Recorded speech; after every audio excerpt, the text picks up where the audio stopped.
The casket of former President George H.W. Bush left a Houston funeral home Monday as family members looked on.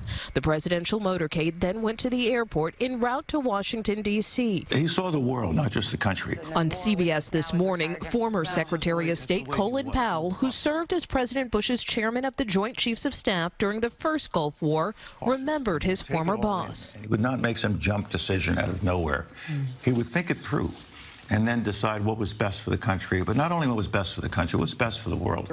In an interview with 60 Minutes, former President George W. Bush says his father's legacy will grow with time.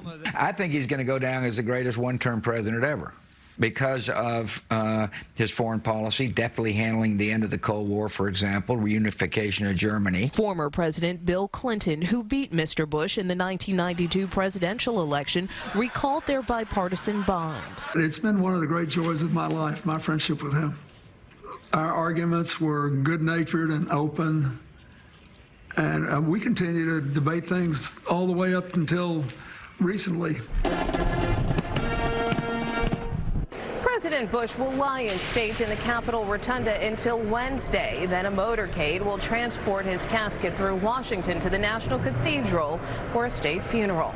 Afterwards, his body will be flown back to Texas for a public viewing and private funeral before being buried Thursday.